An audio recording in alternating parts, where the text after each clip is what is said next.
anything more luxurious than Chanel?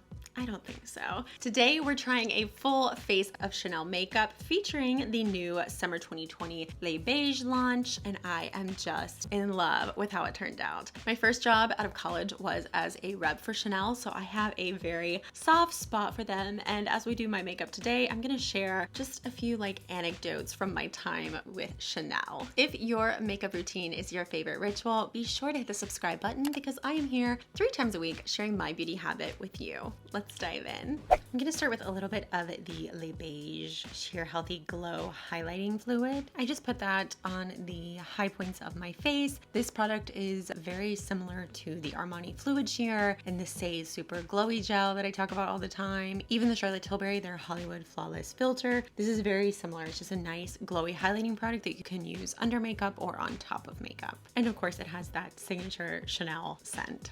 For foundation today, I'm going to use the Les Beiges Healthy Glow Foundation. This was my favorite Chanel foundation until I tried the crazy $115 Sublimage foundation, which is now my favorite Chanel foundation, but this one is really good. It is hydrating, it is long wearing. I wear the shade B10.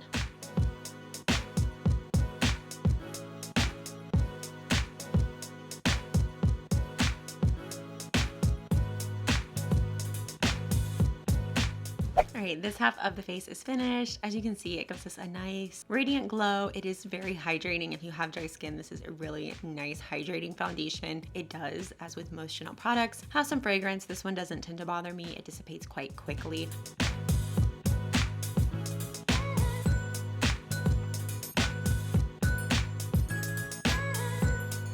For concealer, we're going to use the Correcteur de Chanel. I wear the shade 10 Beige. I'm pretty much the lightest shade in everything in Chanel. They do have beige and then beige rose. For me, obviously beige is better because the beige rose is a little too cool and it has a bit of a rosy undertone to it, which always ends up looking salmon on me. So I'm glad that they do have a more neutral option. Okay, I'm going in a little heavy with the concealer because I have not been sleeping well lately, you guys. When I don't sleep well, I do like to kind of get right here, almost up right to the edge of the bridge of the nose, just to brighten that area up a little bit more. And I'll probably hit it with a highlighter at the end too. We're gonna bronze up the face with one of my just favorite products of all time. This is the Soleil Tan de Chanel. This has now been reformulated as part of the Les Beiges line. I wish they wouldn't have reformulated this. I genuinely love this product as it is so very much. So I kind of wish they would have just left it alone, but I understand. What's funny is when I worked for Chanel, I was 22 years old. When you're 22, 23, your skin looks great, generally, no matter what. You just have very young skin. It turns over very well. It's very plump. And I just don't think I really appreciated as much how flattering so many of Chanel's makeup products are. They're definitely designed to be more flattering for people, 30 and up, in my opinion. Obviously, I think they look great on younger people too, but I just didn't really appreciate that because at 22, 23, back in 2012, 2013, that's the high times of Instagram makeup, And so to me, full coverage was everything. Even though I had really great skin, I was just all about super full coverage, and every eye look was super planned out and defined, and that was just the thing back then. And so I think I didn't fully appreciate the Chanel beauty line until probably the past year and a half maybe, and now I'm just really getting back into it now that I'm trying more of the products again. So it's kind of funny looking back 8-9 years later and being oh yeah, I totally get what they're doing there. For eyes, we're going to use this new palette from the summer 2021 launch of the Les Beiges line. This is the Healthy Glow Natural Eyeshadow Palette in Tinder, and we've got so many nice rosy shades going on here. This definitely reminds me of almost that palette that's the desert but make it rosy. It's that desert kind of feel, but they have those rosy shades in it. This palette reminds me of that. It just calls that to mind, and I'm really liking it. I've been wanting to go to Arizona lately because my orthodontist told me she went to Sedona and she said it's amazing. And so now I'm gonna go to Sedona and I want to buy some crystals while I'm there. That's a whole nother video. I'm gonna take this top shade and put it all over the lid from lash line to brow bone. Next, let's take this shade right here in this bottom corner. I'm gonna lean my head back a little bit and put that right here on the edge of the brow bone. That's where I put my crease colors, just because my eye sits a little deeper in the socket. This brow bone sticks out a little bit. So for me, if I put something directly in the crease, it ends up covering up my lid space. So I lean back and I use the brow bone as my crease.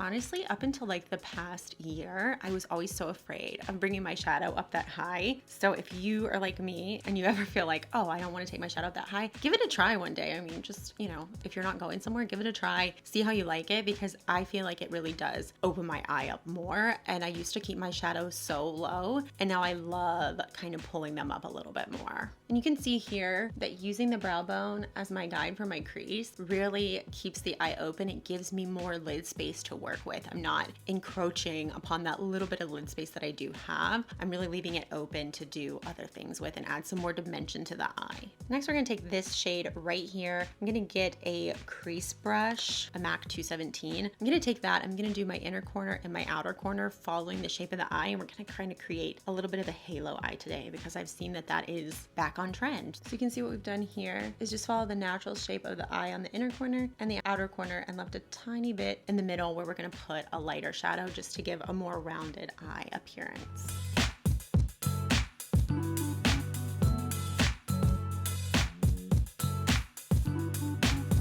So then in that middle space we left open on the ball of the eye, we're gonna take this shade right here. It's like a nice taupey shade.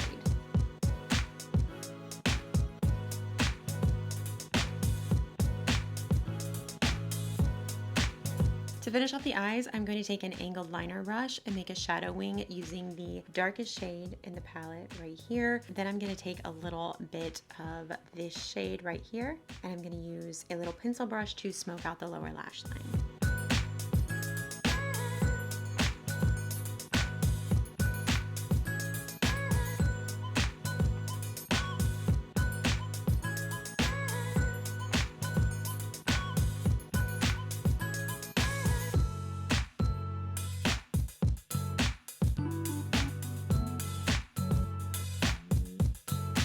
I'm just using the Les Beiges Healthy Glow Sheer Powder in number 10 to set everywhere on my face except my cheeks, because I am going to use a cream blush. I just want to matte down these areas just a touch so it's not all shiny. I want there to be a good mix of glow with some parts of the face that are a little more satin, just so that the glowy parts stand out more. I always feel so weird, you guys, when like my lips are not done. Everything just looks until you put on blush and lipstick, I swear. So for blush, I'm using number 23 from the Les Beiges line, the cream blush stick. This is a nice like pinky coral shade. It's like a really good pop of pink coral.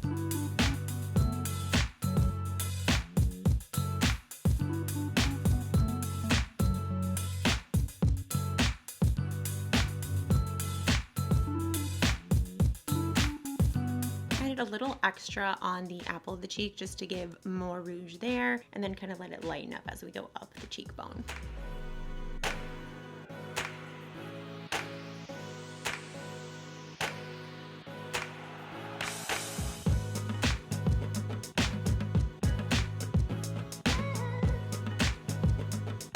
So lovely, and it blends out so beautifully, I swear. After trying a couple not good cream blushes, I'm looking at you, Bite Beauty and Hourglass. After those, I'm just so happy to be back to cream blushes that actually blend really nice and look really natural on the skin. Then for lips, I did get this shade called Sunbeam. This was from the summer 2020 launch, and it is quite pretty. This is their Rouge Coco Bloom, but I'm on the fence between putting that one on and using one of my like all-time favorite colors. This one is Mellow Douce, but like look at that like amazing bright shade. It's just so freaking pretty. I'm kind of on the fence about which one I want to wear. I think I'm gonna put on Mellow Douce. I try so hard, you guys. French doesn't come out of my mouth properly. Oh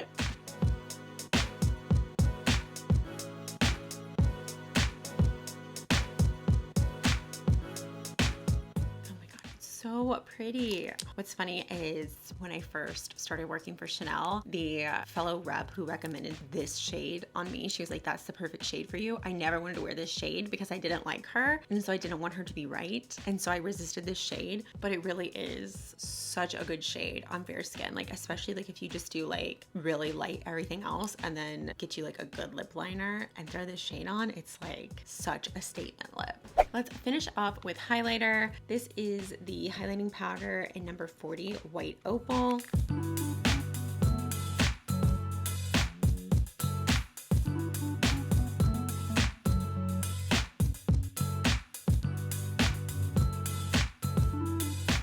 It really does look like White Opal. You know how Opal has that multi-chrome kind of dimensional shift to it? It really does have that. So pretty. I'm gonna go fix my hair and then our look will be done.